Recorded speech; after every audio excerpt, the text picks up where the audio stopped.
कि वो महिला है विद्या नेगी जो ग्रास रूट से निकल के आई हैं और उनको हर तरह के जिसे हम कहते हैं, चाहे लोकल गवर्नेंस की बात कर लीजिए, एनवायरमेंट की बात कर लीजिए, नेचुरल रिसोर्स मैनेजमेंट की बात कर लीजिए, पंचायती राज की बात कर लीजिए, हर एक विषय में उनको एक्सपर्टीज है और उन्होंने बहुत गहराई से काम किया है, जमीन पे काम किया है। और ये आंदोलनकारी हैं, मतलब इनकी जो एक छवि है वो ऐसी छवि है कि इनको कहीं पे भी कोई प्रॉब्लम दिखेगी रास्ते में तो वहाँ कूद जाती हैं। अब एक नई लीडरशिप तैयार करना है कांग्रेस के लिए बहुत बड़ा चैलेंज है। जब महिलाओं को मौके नहीं देंगे तो लीडरशिप निकल के कहाँ से आएगी? कि इस देश में अगर सुई से आज हवाई जहाज बना है वो कांग्रेस पार्टी की देन है, और आज आप उन्हीं जो हवाई जहाज में बैठ के कांग्रेस को आप क्रिटिसाइज कर रहे हो। बेटी बचाओ बेटी पढ़ाओ अभियान तो हम लोग चला रहे हैं, विमेन डेवलपमेंट के लिए हमने पूरा डायरेक्टर बना के रखा है, लेकिन महिलाएं नजर कहाँ आ रही हैं? थोड़ा महिलाओं को आरक्षण देने की बात तो की जाती है, लेकिन उसको संरक्षण देने की उस तरह की बात नहीं की जाती है।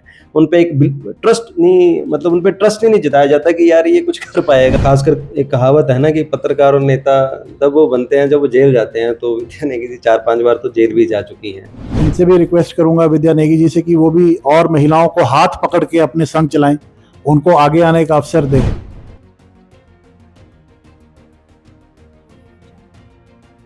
स्वागत है आप सबका न्यूज रडार के इस टॉक शो में। आज हम थोड़े डिफरेंट मुद्दे पर बातचीत करने जा रहे हैं।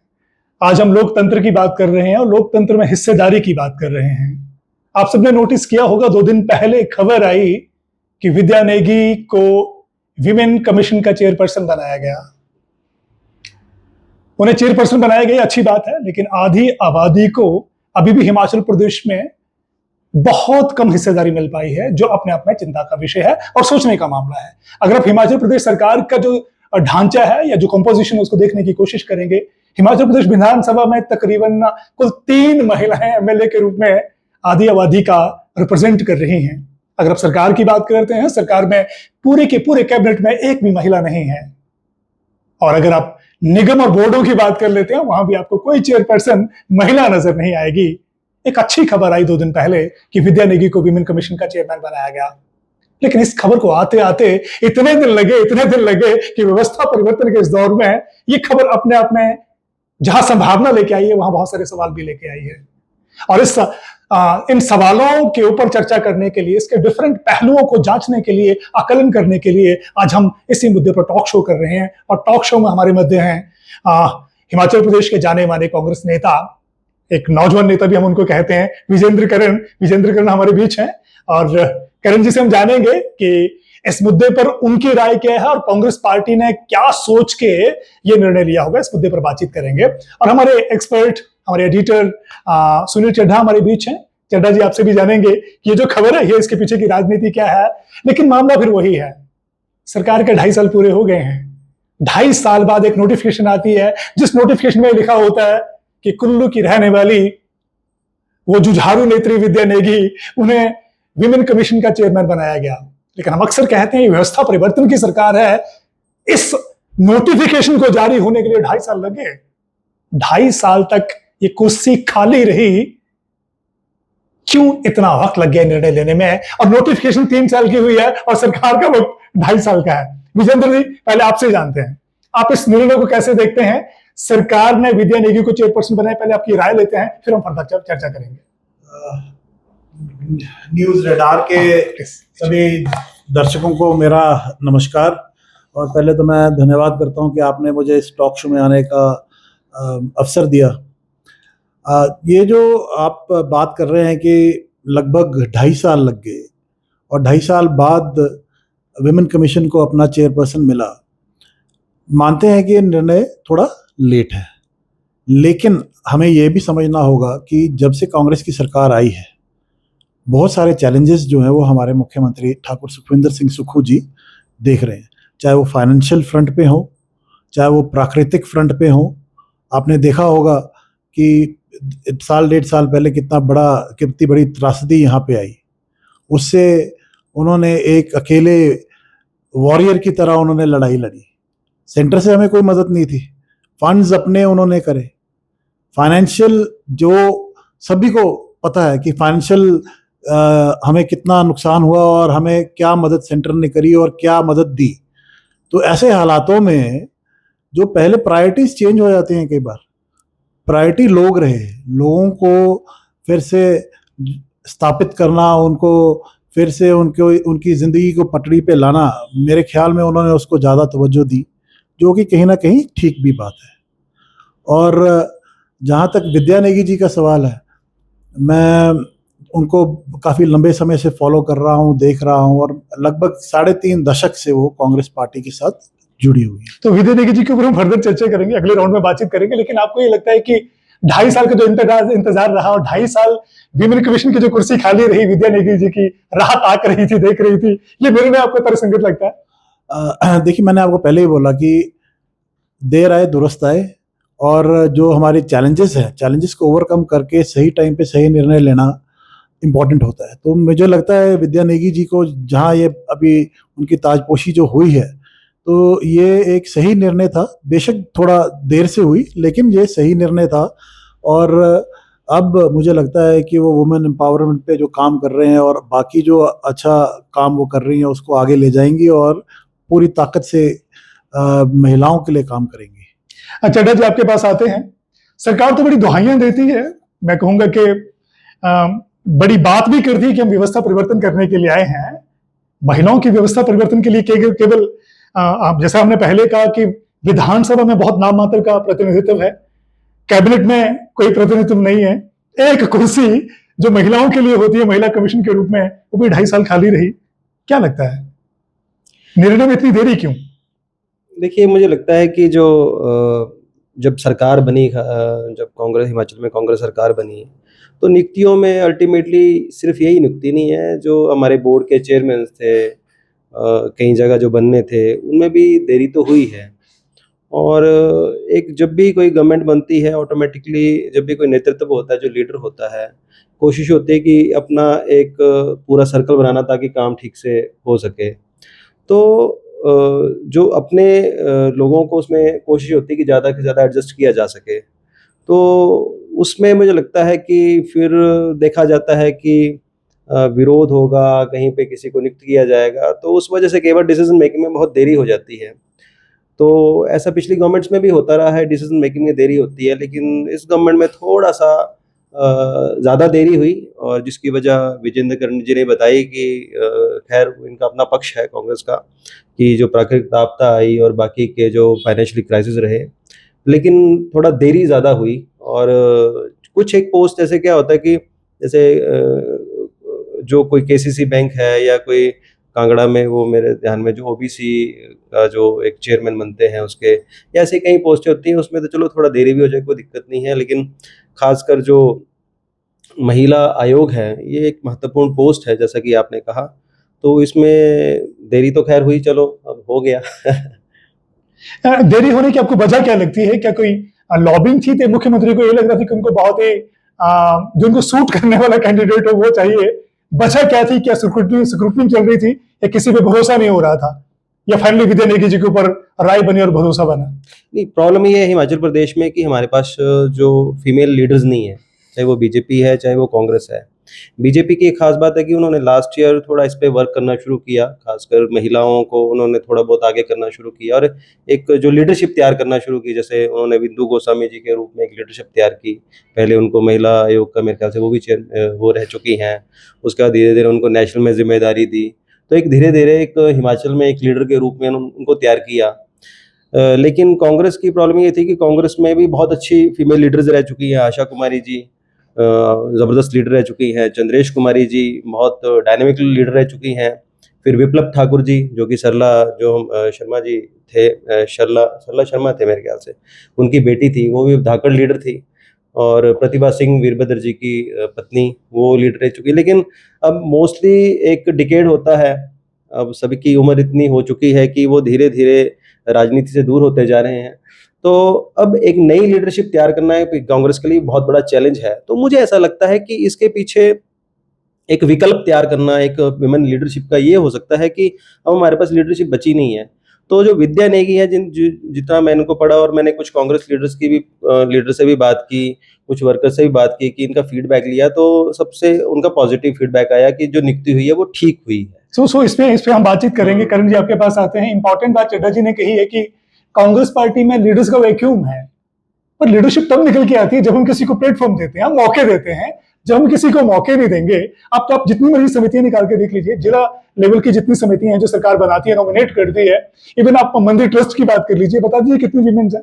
जब महिलाओं को मौके नहीं देंगे तो लीडरशिप निकल के कहां से आएगी? देखिए, मैं इस बात को मानता हूं कि सेकेंड लाइन लीडरशिप जो थी कांग्रेस में कहीं ना कहीं तैयार नहीं हो पाई, और शायद इसी वजह से महिलाएं भी कहीं ना कहीं आगे करंट नहीं आ फर्स्ट लाइन लीडरशिप भी नजर नहीं आ रही है कांग्रेस में। तो फर्स्ट लाइन लीडर तो कितने हमारे जो अभी सारे जितने इलेक्टेड एमएलएज हैं, जीते हुए हैं, इतने सारे लोग हैं, फर्स्ट लाइन लीडर्स ही हैं। महिलाओं की बात कर रहा हूं मैं। महिलाओं में ऐसा देखिए, बात यह है कि हमारे पास, जैसे चड्ढा साहब ने बोला कि हमारे पास बहुत सशक्त महिला लीडरशिप रही है। मैडम विप्लव ठाकुर जी, आपने शायद उनका एक बार लास्ट जो उन्होंने अपना राज्यसभा में भाषण दिया, आपने शायद वो सुना कि नहीं सुना मुझे नहीं पता, और उन्होंने बोला भाजपा को कि इस देश में अगर सुई से आज हवाई जहाज बना है वो कांग्रेस पार्टी की देन है, और आज आप उन्हीं जो हवाई जहाज में बैठ के कांग्रेस को आप क्रिटिसाइज कर रहे हो। पर अगर हम प्रोपोर्शन की बात करें, अब ऐसे ही मेरी बात कंप्लीट होने दीजिए पहले। ऐसे ही मैडम आशा कुमारी जी हैं, मैडम चंद्रेश रही हैं, लेकिन दुख की बात यह है कि ये लोग चुन के नहीं आए। मैडम आशा कुमारी जी अगर जीत के आती तो निश्चित तौर पर उनका प्रदेश के मंत्रिमंडल में जगह उनकी। विजय करण जी आधी आबादी के लिए आधी टिकटें देनी पड़ती हैं, तब तो चुन के आते हैं। लेकिन मैं मानता हूँ इसमें हमें कहीं ना कहीं मैं I support women reservation bill also ji, कि हमें जो कांग्रेस पार्टी का स्टैंड है, हाँ जी, कि जो 33% रिजर्वेशन की बात कर रहे हैं, जो भाजपा बोल रही है कि अब 2029 में लागू होगी, वो पता नहीं होती है। मैं छोटा सा एग्जांपल आपके सामने रख रहा हूँ। चामुंडा मंदिर ट्रस्ट है, उसमें कितनी वीमेन नॉमिनेट की गई हैं? कांगड़ा मंदिर ट्रस्ट में कितनी वीमेन नॉमिनेट की गई हैं? ज्वालाजी मंदिर ट्रस्ट में कितनी वीमेन नॉमिनेट की गई हैं जी? तो ये इच्छा शक्ति भी दिखाता है कि हमारा महिलाओं के प्रति नजरिया क्या है, हम उनको कितना एम्पावर करना चाहते हैं। बेटी बचाओ बेटी पढ़ाओ अभियान तो हम लोग चला रहे हैं, विमेन डेवलपमेंट के लिए हमने पूरा डायरेक्टर बना के रखा है, लेकिन महिलाएं नजर कहाँ आ रही है? तभी मैं बोल रहा हूँ ना कि हम जो ये रिजर्वेशन बिल है, इसका मेरे को व्यक्तिगत तौर पे ये लगता है कि ये होना चाहिए ताकि अधिक से अधिक महिलाएं जो हैं वो आगे हैं। जब वो अपनी जगह बना लेंगी सिस्टम में, सिस्टम के अंदर आना जरूरी है। जिस दिन वो सिस्टम के अंदर आ जाएंगी तो जहां जहां आप बोल रहे हैं, आप देखेंगे कि यहाँ नारी जो है पहुंच जाएंगी अपने आप, चाहे वो टेम्पल ट्रस्ट हो, चाहे वो चेयरमैन हो, चाहे वो हमारे ऑर्गेनाइजेशन की बॉडीज हो। अभी सरकार में कर लीजिए, जितने चेयरमैन नॉमिनेट किए गए हैं उनमें से कितनी वीमेन है? देखिए, अभी ये तो विमेन की तो पहली नियुक्ति हुई है विद्या नेगी जी के उसमें, ये पहली तो आधी आबादी की इतने बोर्डों में नियुक्ति हुई, लेकिन आधी आबादी को एक सीट मिली अभी तक। नॉमिनेशन जो हुआ है नियुक्तियों से पहले हमारे पास वैसा एक सशक्त लीडरशिप भी होनी चाहिए। कहीं ना कहीं वैक्यूम तो है, उस बात को आप भी मानते हैं और हम भी मानते हैं, वैक्यूम है। तो आप ऐसे ही किसी को भी किसी बोर्ड का, निगम का चेयरमैन या आप बोर्ड या किसी भी उसका मेंबर नहीं बना देंगे। कोई उसका कांग्रेस पार्टी के प्रति योगदान रहना चाहिए, उसका कोई हिस्ट्री होनी चाहिए, तभी जाके कहीं ना कहीं आपको ये पद जो है वो मिलते हैं। अब आप विद्या नेगी जी की फिर से चर्चा करूंगा। मैं आपको बोला पहले भी कि उनका 3.5 दशक। मैं अगले राउंड में आ रहा हूँ, अगले राउंड में हम विद्या नेगी जी के ऊपर फोकस करेंगे, लेकिन विजय करण जी ने चड्ढा जी एक बहुत इंपॉर्टेंट सवाल खड़ा कर दिया है, वो ये कि जब तक लीडरशिप नहीं होगी तब तक उनको मौके कैसे मिलेंगे। मैं उसको अदर वे देखता हूँ, मौके मिलेंगे तब लीडरशिप निकल के आएगी। आपको क्या लगता है? आपकी बात बिल्कुल सही है। और जो विजेंद्र करण जी ने कहा कि रिजर्वेशन है, अगर विद्या नेगी जी हैं, अगर ये आज खासकर महिला आयोग की चेयरमैन बनी हैं, और इससे पहले इन्होंने जिला परिषद का जो भी इन्होंने किया है, तो ये सबसे पहले 1995 में ये प्रधान बनी थी। और प्रधान इसलिए बन पाई थी क्योंकि उस टाइम 1994 में एक इंट्रोड्यूस हुआ था बिल, पंचायती राज एक्ट में, इसमें अमेंडमेंट हुई थी कि उसमें आरक्षण मिला था महिलाओं को। जब आरक्षण मिला तो वो इलेक्शन लड़ पाई, और इलेक्शन लड़ी तो वहाँ पे जीत पाई। तो खैर, एक जो रिजर्वेशन है, रिजर्वेशन का मतलब तो ये होता है। दूसरा आपने कहा मौका, वो आपने बिल्कुल ठीक कहा। कई बार हम किसी को अंडर एस्टिमेट करते हैं कि ये तो कर ही नहीं पाएगा, लेकिन जब उसको मौका देते हैं तो कई बार उसकी परफॉर्मेंस ऐसी होती है कि जो आदमी एक्सपर्ट भी उस लेवल पे काम नहीं कर पाता। तो ये बात ठीक है कि थोड़ा महिलाओं को आरक्षण देने की बात तो की जाती है, लेकिन उसको संरक्षण देने की उस तरह की बात नहीं की जाती है। उन पे एक ट्रस्ट नहीं, मतलब उन पे ट्रस्ट ही नहीं जताया जाता कि यार ये कुछ कर पाएगा। बस आपने एक बहुत अच्छी लीड दी है। करण जी, आपके पास आ रहा हूँ। ट्रस्ट वाली बात है कि लग रहा है कांग्रेस पार्टी महिलाओं के ऊपर विश्वास नहीं कर रही है। लीडरशिप बहुत ज्यादा, आप देखिएगा तकरीबन 50% महिलाएं हमारी सरपंच बनी हुई हैं, प्रधान बनी हुई हैं। उसी तरह से अगर नगर निगम की बात करेंगे, नगर पालिकाओं की बात करेंगे, उसमें भी एक प्रॉपर रिप्रेजेंटेशन है, महिलाएं चुन के आ रही हैं। क्या भरोसा नहीं है अपनी लीडरशिप के ऊपर? जो कांग्रेस के चुनाव चिन्ह पे उनको समर्थन देके उन जो सिविल सोसाइटीज है, या मैं कहूंगा कि जो सिविक बॉडीज हैं, उनको लीड कर रही हैं, आगे क्यों नहीं बढ़ रही है? देखिए, मुझे लगता है कि जो हमारे जो सरपंच हमारी कुछ लेडीज़ हैं, जो हमारे कुछ, जैसे धर्मशाला की बात करूं तो हमारी जो मेयर हैं वो भी लेडी हैं, तो ये लोग कहीं ना कहीं अपने उसी दायरे तक सीमित रह जा रहे हैं। और आपने बात करी कि ये लीडरशिप पे ट्रस्ट, ऐसा नहीं है कि लेडीज़ पे ट्रस्ट नहीं है। अब आप इन इंस्टीट्यूट्स में अगर आप इतनी सारी लेडीज़ की भागीदारी देख रहे हैं, तो ये कहीं ना कहीं पंचायती राज एक्ट में कांग्रेस पार्टी ने ही इंट्रोड्यूस करा था कि ये पंचायत लेडी रिजर्व होगी। और कांग्रेस पार्टी ने इससे आगे जाके भी बात करी है, उन्होंने हर वर्ग को इसमें शामिल करने की बात करी है। उन्होंने ओबीसी के लिए आरक्षण अलग से मांगा है, एससी के लिए आरक्षण अलग से मांगा है, एसटी के भी आरक्षण अलग से मांगा है। तो कांग्रेस पार्टी सबको अपने साथ आगे ले जाने में विश्वास रखती है, और वही बात हमारी जो अध्यक्षा थी पहले, सोनिया गांधी जी, उन्होंने बोली है। फिर से ऐसा कोई मामला नहीं है कि कांग्रेस किसी उस पे लेडी पे ट्रस्ट नहीं कर रही, या लेडी उनको विश्वास नहीं होता कि क्या ये आगे जा पाएगी कि नहीं जा पाएगी। तो ट्रस्ट आपको लगता है कि कांग्रेस पार्टी ने प्लेटफॉर्म दिया है? और हमारी अध्यक्षा, आप देखिए, हमारी अध्यक्षा प्रतिभा सिंह थी, तो हमारी जो इंचार्ज हैं स्टेट की, रजनी पाटिल जी, वो महिला है। तो ये तो जो हमारे जो टॉप के जितने भी लोग हैं, जो संगठन के हैं या हमारी इंचार्ज हैं, वो महिला है। अगर कांग्रेस पार्टी महिलाओं पे विश्वास नहीं करती तो इतना प्रदेश, हिमाचल प्रदेश का क्या कमान कभी प्रतिभा जी को मिलता या कभी रजनी पाटिल जी को मिलता? तो ये ऐसा नहीं है, पर यह है कि हमें जरूरत है कि हम अपनी लेडीज को और आगे लेके जाएं, और उसमें आरक्षण जो लेडीज का है वो कहीं ना कहीं बहुत इंपॉर्टेंट रोल प्ले करेगा। आरक्षण रोल प्ले करेगा। लेकिन एक और बात जो मेरे को लगता है, कहीं ना कहीं जब भी चुनाव आते हैं, चाहे दोनों पार्टियां, विनेबिलिटी एक बहुत बड़ा क्राइटेरिया रहता है। तो अगर ऐसा है कि एक साइड कोई पार्टी किसी महिला को टिकट देना चाहती है और दूसरी साइड कोई मेल कैंडिडेट है, तो कहीं उनको कहीं ऐसा लगता है कि शायद ये जीत ना जाए।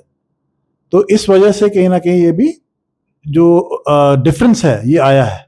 लेकिन जब आरक्षण आ जाएगा, दोनों ही महिलाएं लड़ रही होंगी, तो ये अपनी जगह सुनिश्चित कर लेंगी, ये सिस्टम के अंदर एंटर हो जाएंगी। और हम तो कहते हैं कि जो वुमेन रिजर्वेशन बिल है उसको जल्दी से जल्दी लागू करो, ताकि जो आप प्रश्न कर रहे हैं आज, आधी आबादी पूरा हक, वो मिले उनको। तो करण जी का मानना ये है कि ये जो खाई है तब प्लग हो सकती है जब संवैधानिक प्रावधान इस तरह के हो जाएंगे, अदरवाइज होना मुश्किल है। लेकिन मेरा सवाल आपसे दूसरी तरह का है कि पंचायतों में, जिनको हम लोकल बॉडीज कहते हैं, लोकल बॉडीज में आधी महिलाएं लीड कर रही हैं और वहां अपने आप को प्रूव भी कर रही हैं, बहुत अच्छा काम कर रही हैं। जहां जहां महिलाएं हैं वहां करप्शन का रेट आपको कम नजर आता है। लेकिन जब हम टॉप लेवल की बात करते हैं, डिसीजन मेकिंग की बात करते हैं, नीति निर्माण की बात करते हैं, तो महिलाओं पे विश्वास कहां चला जाता है? उसकी वजह क्या आपको लगती है? मैंने वही कहा ना कि थोड़ा एक विश्वास की थोड़ी कमी रहती है। जैसे लाहौल स्पीति में टिकट दी गई अनुराधा राणा को, और वो जिला परिषद सदस्य थी, जिला परिषद का उन्होंने चुनाव लड़ा था, तो उन पे विश्वास जताया कि शायद वो भी उपचुनाव में इतना रिस्क बड़ा लेना मुश्किल होता है, तो उनका कोई बड़ी ज़्यादा विख्यात तो थी नहीं वो, तो उन्होंने ऐसे 2 धुरंधरों को हराया वहाँ पे, रवि ठाकुर जी कांग्रेस के धुरंधर, और जो रामलाल मार्कंडे जी बीजेपी के धुरंधर जो इंडिपेंडेंट लड़े। तो इतने बड़े सीनियर लीडर को एक लड़की नहीं, बिल्कुल आई थिंक 24 साल के आसपास उनकी उम्र होगी, वो लड़की हरा के चली गई। तो मौका दिया तो उसका रिजल्ट भी है अल्टीमेटली। तो मौका, आपकी जैसे आपने कहा, मौका देना एक इम्पॉर्टेंट बात है। और ख़ासकर जो पॉलिसी मेकिंग है, पॉलिसी मेकिंग में मुझे लगता है कि कई बार आदमी ना सीरियस होकर काम ही नहीं करता है। ये जैसे social justice and empowerment department है, अब ये किसी को पता ही नहीं, सामाजिक न्याय एवं अधिकारिता विभाग है, इस पे उस तरह से ना उस पे कोई हम देखते ही नहीं है। 2-3 डिपार्टमेंट पे ही वर्क होता है, इस पे काम ही नहीं होता। जैसे भी उसके डायरेक्टर हैं, अभी पंकज ललित जी को, उनको IAS ऑफिसर को लगाया, तो उधर फीमेल होनी चाहिए डायरेक्टर। अब आप जो, अब ये बड़ी मजेदार बात है जो चड्डा जी इंडिकेट कर रहे हैं, करण जी आपसे भी जानना चाहेंगे कि ये जो डिपार्टमेंट है वो अल्टीमेटली महिला कल्याण विभाग है, बाल कल्याण विभाग है, उसके डायरेक्टर पुरुष हैं, उसके मंत्री पुरुष है, उसके सेक्रेटरी पुरुष है, महिला क्या है? आपने बात रखी है कि जो डायरेक्टर हैं वो पुरुष हैं। इसकी चर्चा मैं मुख्यमंत्री जी से मिलकर ज़रूर करूंगा और मैं लोगों की जन भावनाओं को और आपकी भी जो भावना है उसको उन तक ज़रूर पहुंचाऊंगा कि इस विभाग का जो डायरेक्टर है वो कम से कम महिला हो। और दूसरा आपने क्या सवाल किया था कि आप देखिए डायरेक्टर लेवल पे भी महिला नहीं है, जो डिपार्टमेंट महिलाओं के लिए डेडिकेट है एक तरह के, जी वो और इवन मंत्री है वो भी महिला नहीं है, क्योंकि मंत्री तो हमारे सेक्रेटरी भी महिला नहीं है। मंत्री बनना जो है, मंत्री वरिष्ठता के आधार पर मंत्री बनाया जाता है। अब कोई पहली बार चुन के आया हो, हमने तो इतिहास में सुना नहीं कभी कि यहाँ मंत्री बना दिया गया, लेकिन अब कोई महिला होती तो ज़रूर शायद ये विभाग उन्हीं के पास होता। अब कि मंत्री है ही नहीं हमारे पास महिला, तो इसलिए विभाग नहीं है।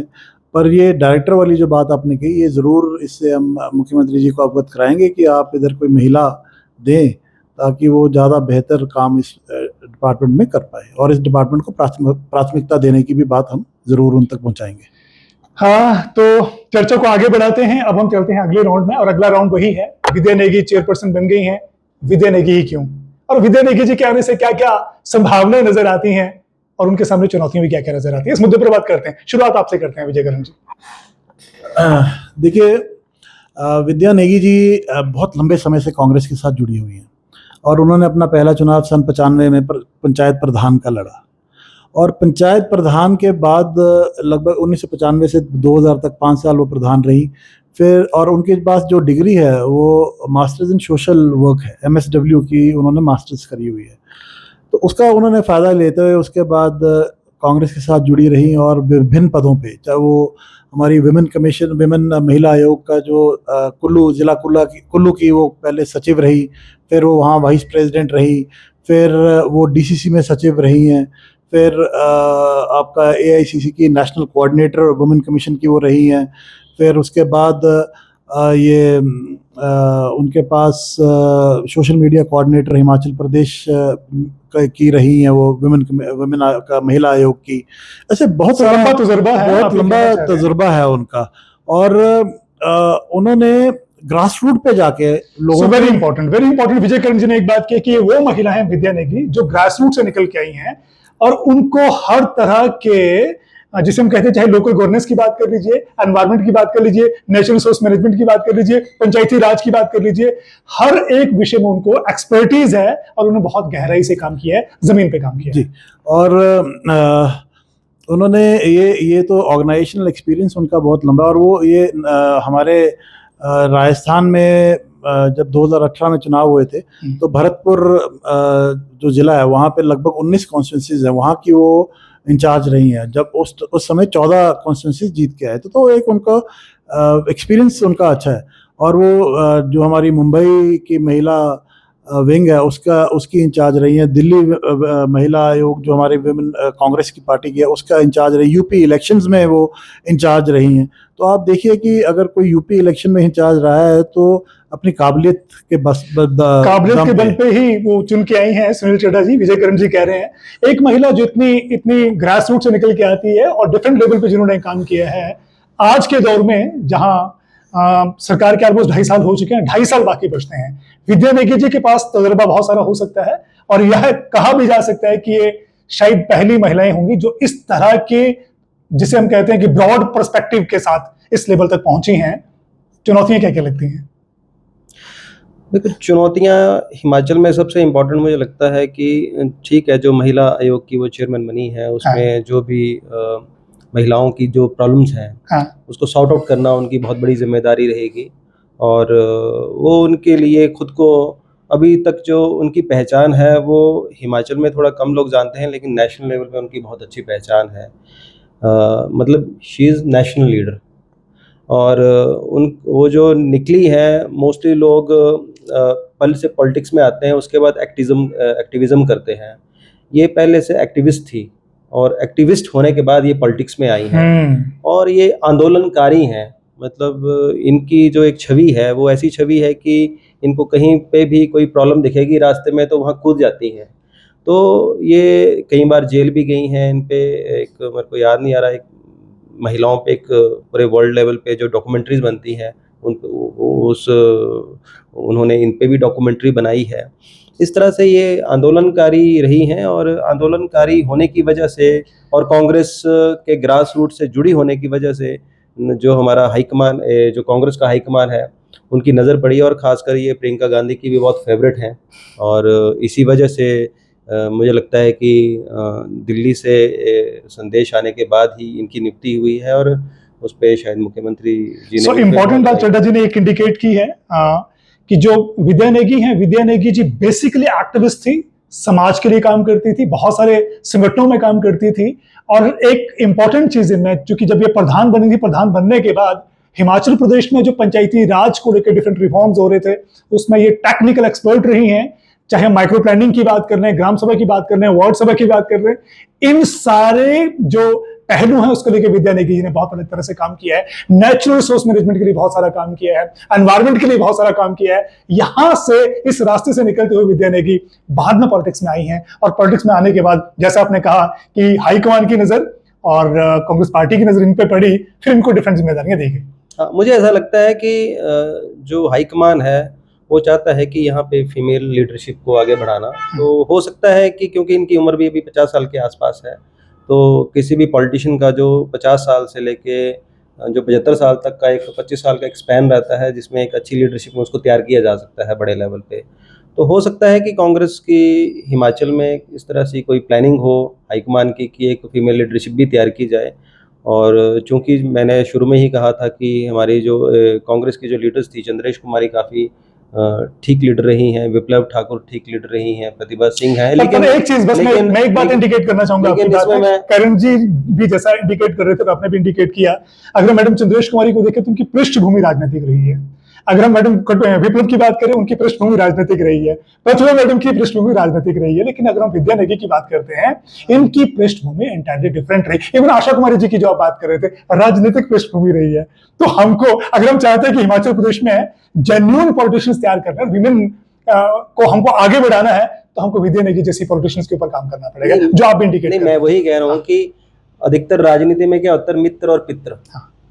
कि मैं लीडर बन गया, मैं मंत्री बन गया, मुख्यमंत्री बन गया, तो मित्र मेरे या मेरे पित्र, कि किसी पॉलिटिशियन के अगर कोई पेरेंट्स राजनीति में मंत्री हैं कोई, तो उसके बेटे को आगे जगह मिल जाती है, या कोई फ्रेंड सर्कल हो या जिस पे विश्वास, उसको आगे जगह मिलती है। लेकिन एक जेन्युइन जो वर्कर है, किसी भी पार्टी के लिए जो वर्क करता है, किसी संस्था के लिए काम करता है, वो बेचारा पीछे रह जाता है। तो मित्र और पितर के बाद अगर अभी जो सरकार में अगर नियुक्ति हुई है विद्या नेगी के रूप में, तो एक ठीक है, जेन्युइन है। तो एक अपवाद है, विजय करण जी आपका कमेंट जरूर चाहेंगे। विद्या नेगी की जो अपॉइंटमेंट हुई है, इसमें ना मित्र है ना पित्र है, ये अपवाद कैसे है सरकार में? देखिए, जो नियुक्ति की क्योंकि जनरली जो नियुक्तियां हो रही हैं वो रेफरेंस मतलब मित्रों, ऐसा कहा जा रहा है कि मित्र लोग ज्यादा आ रहे हैं सरकार। ये जो मित्र शब्द है, ये तो भाजपा की जो बोलते हैं, दे हैव कॉइन्ड इट ना, तो उन्होंने ये दिया हुआ है। तो कहीं ना कहीं जो नियुक्तियां हुई हैं पहले, उनका भी कांग्रेस पार्टी के मित्र शब्द वैसे ही बड़ा क्लोज लग रहा है सरकार से। देखिए, भाजपा जब नियुक्तियां होती हैं तो व्यक्ति वही नियुक्त होता है जो कभी ना कभी किसी ना किसी राजनीति का क्लोज रहा हो। ये तो सच्चाई है जी। ये तो ऐसा नहीं है कि आपने किसी को भी उठाया और आपने बना दिया। उसका कोई ना कोई इतिहास होना चाहिए, उस पर ट्रस्ट होना चाहिए, एक लंबा इतिहास होना चाहिए। ऐसा करण जी, दो चीजें हैं जी। एक तो मित्र होना होता है, दूसरा उसकी अपनी परफॉर्मेंस होती है, अपनी जो एलिजिबिलिटी होती है जी। तो अब दोनों कहीं ना कहीं रोल प्ले करती है, मुझे लगता है जी। दोनों कहीं ना कहीं अपनी परफॉर्मेंस भी रोल प्ले करते हैं। परफॉर्मेंस नहीं होगी तो कौन किसी को कुछ बनाएगा। और बाकी आपने और क्या बोला कि क्या प्रश्न किया था कि दूसरा? हाँ, वही जो ब्लेम लग रहा है कि तो ऐसा नहीं है कि, और ये जो है ये तो साधारण आम पृष्ठभूमि से है। और देखिए, मुख्यमंत्री ठाकुर सुखविंदर सिंह सुक्खू जी का मैं धन्यवाद करना चाहूँगा कि उन्होंने एक आम महिला, जिनका कोई राजनीतिक पहले पृष्ठभूमि नहीं रही है उनके परिवार की, ऐसी महिला को आगे लाया है। और शायद ये एक अच्छी शुरुआत भी हुई है। अब ये शुरुआत हुई है, अब आगे मैं इनसे भी रिक्वेस्ट करूंगा विद्या नेगी जी से कि वो भी और महिलाओं को हाथ पकड़ के अपने संग चलाएं, उनको आगे आने का अवसर दें। और तो करण जी ने एक इंपॉर्टेंट बात बोली कि अच्छी शुरुआत हुई है। अब तक जो कांग्रेस लीडरशिप में विमेन्स आगे बढ़ी हैं, वो या तो पॉलिटिकल बैकग्राउंड से रही हैं या फिर उनकी बैकग्राउंड एलीट क्लास की रही है। लेकिन ऐसा करण जी कह रहे हैं कि अब जो शुरुआत हुई है वो ग्रास रूट से वीमेन्स को लीडरशिप दी गई है, ग्रास रूट से निकली हुई संघर्ष करने वाली महिला को जो महिला कमीशन उसका अध्यक्ष बनाया गया है, तो ये अपने आप में इंपॉर्टेंट बात है। फाइनल कमेंट करेंगे, चाहेंगे आपसे कंक्लूडिंग रिमार्क्स आपकी तरफ से। विद्या नेगी जी का जैसे पहले भी बात हुई कि ये जो नियुक्ति की गई है ये एक साधारण परिवार से की है, इनका एक लंबा पृष्ठभूमि है, चाहे वो पंचायती राज संस्था है, ये ना केवल कांग्रेस पार्टी से जुड़ी हुई है, एनजीओ से भी जुड़ी हुई हैं, और ये राष्ट्रीय स्तर पे भी, चड्ढा साहब ने ठीक बोला कि ये इनकी पहचान दिल्ली तक है और ये राष्ट्रीय स्तर पे भी बहुत अच्छा काम कर चुकी हैं, और उसके अलावा इनको कई अवार्ड्स भी मिले हैं, और ये राइट एक्टिविस्ट हैं 15 साल से, और इन्होंने लगभग 300 घरेलू हिंसा के जो मामले हैं वो इन्होंने सुलझाए हैं, और ये सिर्फ वाटरशेड का भी इन्होंने काम किया है, एफआरए पे भी इन्होंने काम किया है। एफआरए में लगभग इन्होंने 100 ऐसे घर थे जो उजड़ रहे थे, तो लेकिन उनको एफआरए के बारे में जागरूक करके हाई कोर्ट से ऑर्डर लेके उनके घर टूटने से इन्होंने बचाए हैं। तो चड्ढा जी करण जी कह रहे हैं कि बेस्ट चॉइस है और इनसे बेहतर कोई चॉइस नहीं हो सकती थी विद्या नेगी जी की। आपका मानना क्या है? Final comment. ऐसा होता है कि खासकर एक कहावत है ना कि पत्रकार और नेता तब वो बनते हैं जब वो जेल जाते हैं, तो विद्या नेगी जी 4-5 बार तो जेल भी जा चुकी हैं, और जैसा कि इन्होंने कहा कि 300 उन्होंने जो डोमेस्टिक वायलेंस के केस सुलझाए हैं, और इस तरह से उनका जो वर्क है, सोशल वर्क है, एक्चुअली मतलब सामाजिक कार्य करता है कि प्रॉपर तरीके से वो, तो इनका बैकग्राउंड काफ़ी अच्छा है, और मुझे लगता है कि जो इनकी नियुक्ति हुई है महिला आयोग के चेयरमैन के रूप में, तो इनको अपना जो एक्सपीरियंस है ये काफ़ी अच्छा काम आएगा, क्योंकि एक वो जो पोस्ट है वो एक न्याय की पोस्ट है, वहाँ से आपको न्याय करना है, तो न्याय वही कर सकता है कि जो इंटेलेक्चुअल हो, जिसमें पोटेंशियल हो, जो पपेट ना हो। तो मेरे ख्याल से कि जो अगर आप किसी बेटर आदमी को आगे उठाओगे ठीक पोस्ट पे, मतलब सही व्यक्ति को सही कुर्सी तक पहुंचाओगे, तो वो उस कुर्सी से न्याय तो करेगा। और दूसरा जो मेरे को लगता है कि एक जो पॉलिटिकल है, क्योंकि अल्टीमेटली ये जो पोस्टें होती हैं पॉलिटिकल सिनेरियो से भी जुड़ के देखी जाती हैं, तो मुझे लगता है कि एक विजन ये हो सकता है कि ये जो इनको एक फ्यूचर की भविष्य का नेता बनाने की योजना हो, क्योंकि कांग्रेस जो है, कांग्रेस का जो उदय हमेशा रहता है कि अपर शिमला से रहता है, अपर हिमाचल से रहता है, और वो अपर हिमाचल से हैं, मनाली से हैं, और वो जो उसका कल्चर डिफरेंट है, वहाँ पे कांग्रेस का संगठन अभी भी पुराने कांग्रेसी हैं वहाँ पे मजबूत है। हो सकता है कि धीरे धीरे उसको और मजबूत करने की कोशिश हो, ये एक अलग तरह की शुरुआत हो पॉलिटिकल।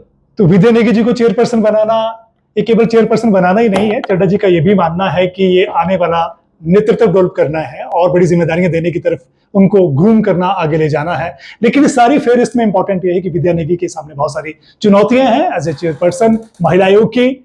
मौजूदा वक्त में महिलाओं के सामने विजेंद्र कर्ण भी कह रहे हैं डोमेस्टिक वायलेंस के बहुत सारे स्वरूप बदल गए हैं, महिलाओं के उत्पीड़न के बहुत अलग तरह के मामले हमारे सामने आना शुरू हो गए हैं, सेक्स टॉर्शन के रूप में बहुत अलग तरह के क्राइम आने शुरू हो गए हैं।